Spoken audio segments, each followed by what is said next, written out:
Hello යාළුවනේ අපි ආයෙත් පිටත් වුණා අපේ කැරවෑන් ජර්නි එක. අපේ මේ ඩ්‍රයිවර් මාත්තුරු දෙන්න නම් දැන් ඉදී.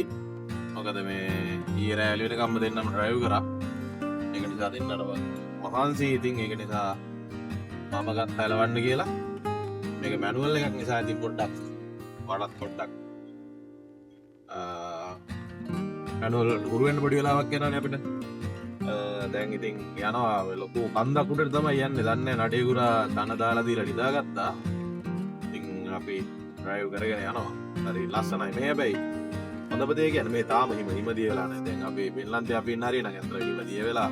දැන් නොවෙත් අපි දැන් ඊයේ හිටපු පැතිවල හිමදිය දුක් නැහැ. හිම සම්පූර්ණයෙන්ම දිය වෙලා තිබ්බේ. නමුත් මෙහෙ තාම හිම තියෙනවා. මම කියන්නේ ටිකක් අර මුදු මට්ටමින් උඩට යනකොට උෂ්ණත්වය පොඩ්ඩක් අඩු වෙනවා. ඒක නිසා වෙන්න ඕනේ. මං හිතන්නේ තාම හිම සම්පූර්ණයෙන් දිය වෙලා නැහැ. නිකන් දිය වෙන්න පටන් අරගෙන තියෙනවා. නමුත් සම්පූර්ණයෙන් දිය වෙලා ඉවර වෙලා නැහැ. අර ඈත පේන කඳුවලේම තාම කඳු මුදුන් තාම හිමෙන් වැහිලා තියෙනවා. දැන් අපි එලවගෙන යන්නේ මේ අපේ නඩේගුරා වාගෙන තියෙන ලස්සන මේ සීනරි තියෙන පාරක් තියෙනවා කියලා. දැන් මේක බලන්න කියලා තමයි අපි මේ යන්නේ. නිදි අපි ඉතින් ඔය යනවා. ඊළ බලමු. මෙන්න මෙතනක් තියෙනවා මේ කැරවෑන් යාඩ් එක.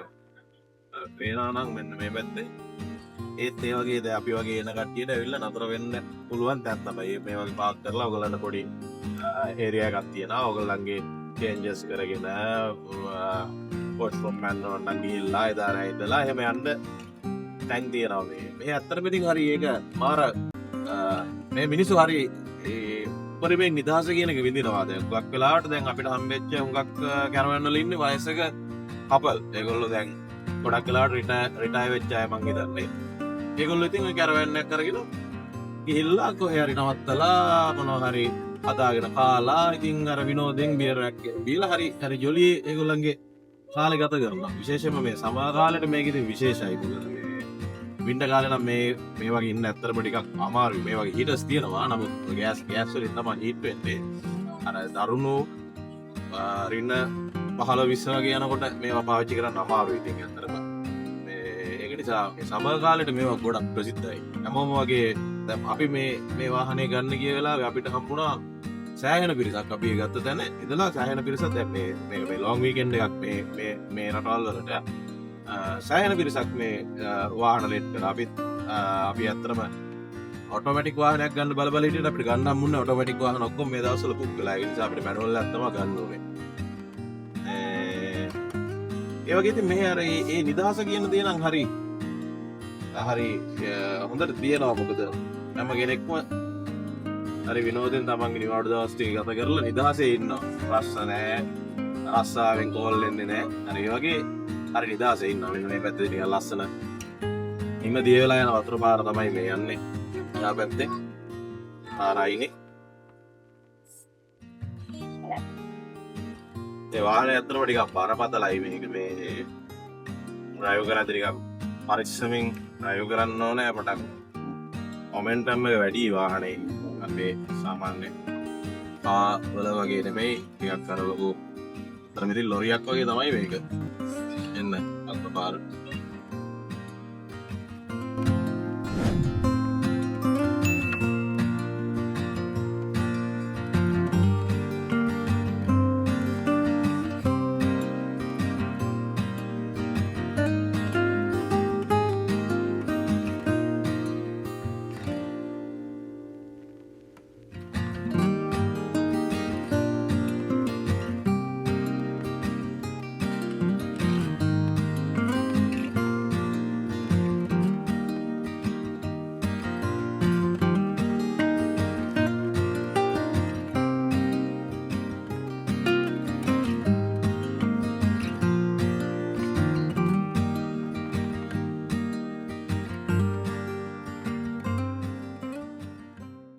යා අයියෝ වීඩියෝ එක පටන් ගත්තා.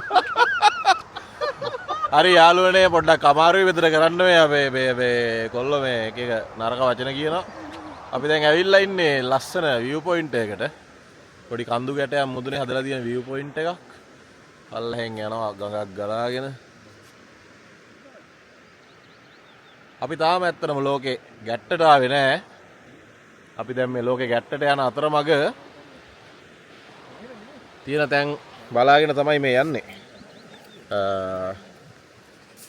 අපි තව පැය එකමාරකින් දෙකකින් වගේ ලෝකේ ගැට්ටට යන්න තමයි බලාපොරොත්තු වෙන්නේ.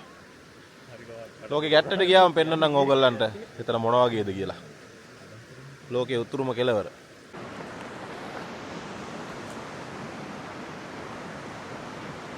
ඔන්න යාළුවනේ අපි ආයෙත් ආවා මේ ලෝකේ ගැට්ටට යන ගමනේ තියෙන තවත් view point එකකට.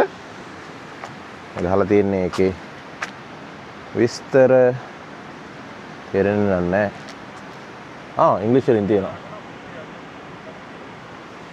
මෙන්න බෑඩ් මේක නිකන් අර මේකේ පෙනුම නිකන් සිංහෙක් වගේ.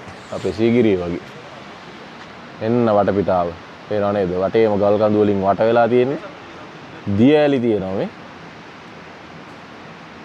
දියඇලි දෙකක් පේනවා. මෙතන එකක් පේනවා. ඊළඟට අර ඈතින්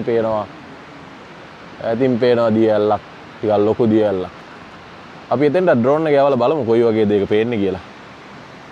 එතකම් මම ඔයගොල්ලෝ එක්කයි යන්නම් මේ පැත්තට. එතන තියෙනවා තව ලස්සන ඇලපාරක් වගේ එකක්. ඔයගොල්ලන්ට ඇහෙනවද සද්දේ? ඔන්න බලන්න. ආව්. කොහමද වතුරේ පිරිසිදු? මේ අඩියම පේනවා. crystal clear. මං හිතන්නේ මේ කඳු වල අයිස් දිය වෙලා ගලාගෙන එන වතුර තමයි මේ එන්නේ. මාරම පිරිසිදුයි. ඒ කඳු වලින් ගැලවිලා එන ගල් පතුරු තමයි මං හිතන්නේ මේ ඇලේ අඩියේ තියෙන්නේ. මේක උඩින් යන්න පුළුවන් පාලමුකුත් තියෙනවා. අපි ගිහලා බලමු. වාව්. එන්න බලන්න ළමයි. කොහොමද මේක කියලා.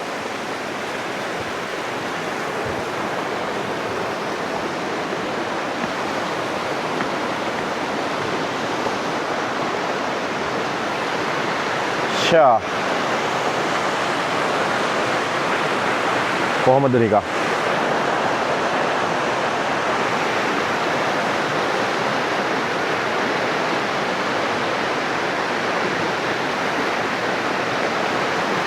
මන් දන්නේ මම මෙච්චර පිරිසිදු වතුරක් නම් කොහෙවත් දැකලා තියෙනවද කියලා.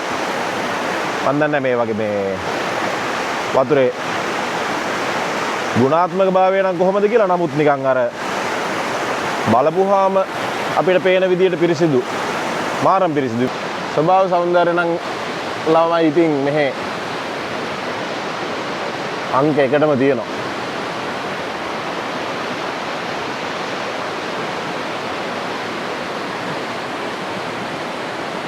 මේ view එක මීට වැඩිය ගොඩක් ලස්සනට පේන්න ඉඩ තිබුණා. මේ වලාකුළු ගතිය පහ වෙලා ගියා නම් නමුත් උදේ නම් ගොඩක් ලස්සනට ඉර එළිය වැටිලා එහෙම තිබුණා. නමුත් දැන් වෙනකොට ආයේ අහසේ වලාකුළු ඒක නිසා පොඩ්ඩක් අඳුරු ගතියක් තියෙනවා. මාරම ලස්සනයි.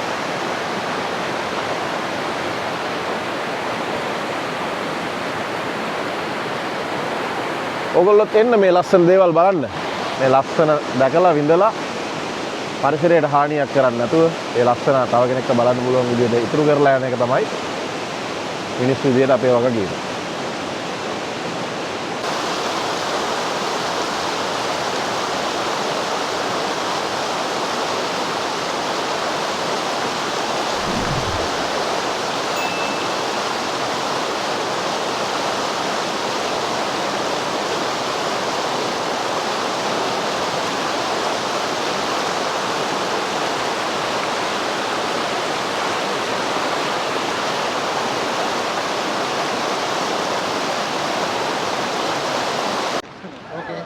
දැන් ළමයි යන්න අර ඈතින් පේන දියැල්ල අපි බලන්න යන්නේ ඩ්‍රෝන් එක යවලා. ඒක ටිකක් ලොකු දියැල්ලක්.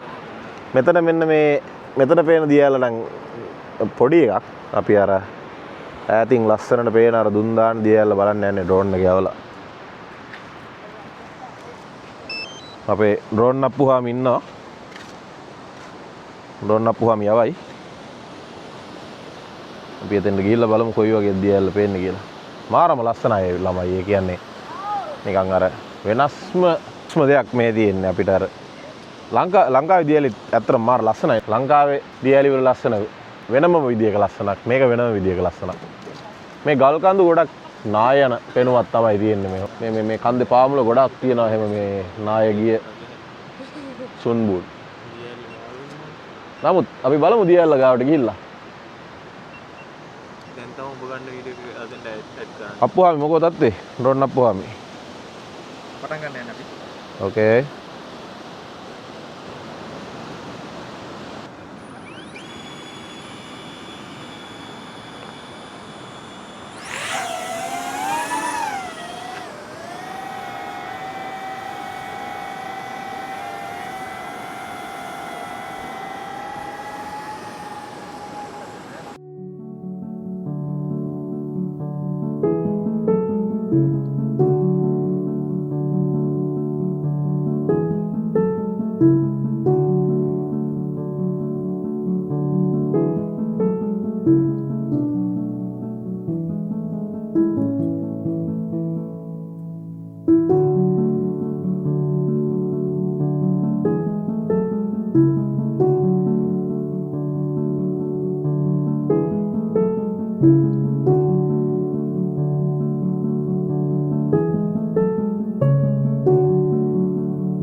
හොඳයි යාළුවනේ මේ පේන්නේ ඕගොල්ලන්ට අර මම කලින් ඕගොල්ලන්ට පෙන්නපු දියැල්ල පටන් ගන්න තැන මෙන්න මේ විදිහට අර කන්ද උඩින් ගලාගෙන එන ගංගාව ඇවිල්ලා මේ කන්දේ පහළට වැටිලා තමයි මේ ලස්සන දියැල්ල හැදෙන්නේ.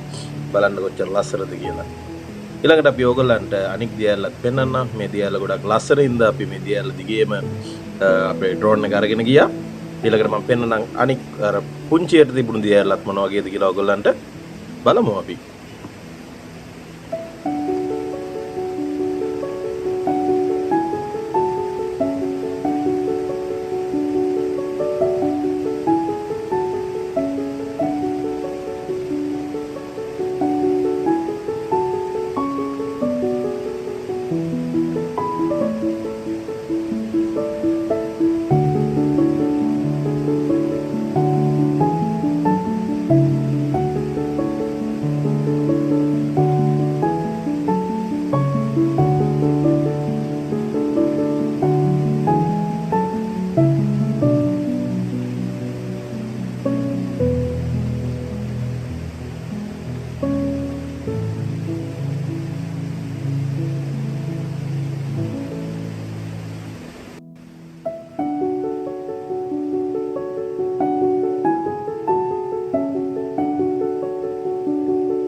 මෙන්න යාළුවනේ මේ තියෙන්නේ මම අර ඔයගලන්ට කියපු දෙවෙනි අර පුංචි දියැල්ල. ඔයගොල්ලෝ බලන්න හොඳට මේ දියැල්ලේ කන්ද උඩින් ගලාගෙන යන ගංගාවක් අපිට පේන්නේ නැහැ. අපිට පේන්නේ අයිස් තට්ටුවක් විතරයි. මෙන්න මෙතන ඔයගලන්ට පේනවද නිකන් මේක පොළොව ඇතුලෙන් ගලාගෙන යන ගංගාවෙන් හැදෙන දියැලක් වගේ තමයි අපිට පේන්නේ. පේනව නේද? මෙන්න මේ පහළ මේ අයිස් තට්ටුවට පහළින් තියෙන ගල් අතරින් තමයි මේ වතුර පාර එළියට ඇවිල්ලා මේ කන්ද දිගේ පහළට එන්නේ. මේක ඇත්තටම හරි ලස්සන තැනක තියෙන්නේ. කියන්නේ නිකන් අර ගලේ තියෙන නිකන් පැල්මක් වගේ තැනකින් තමයි මේ දියැල්ල ගලාගෙන යන්නේ. කාලයක් තිස්සේ මේ දියැල්ල ගලාගෙන යාම හින්දා හැදිච්ච මේ වගේ විවරයක් වෙන්නත් පුළුවන්. නමුත් මාර ලස්සනයි. බලන්න අපි මේක දිගේ පහළට ගියාම මොන වගේද කියලා.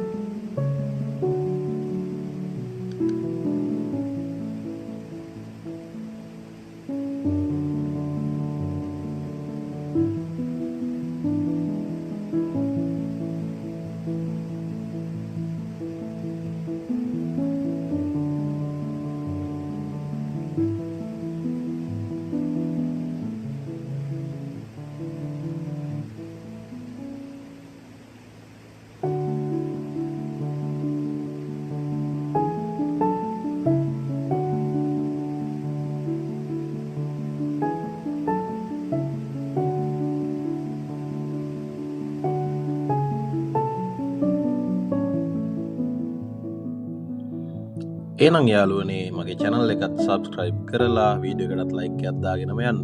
ඔයගොල්ලෝ හැමෝටම සුබ දවසක්.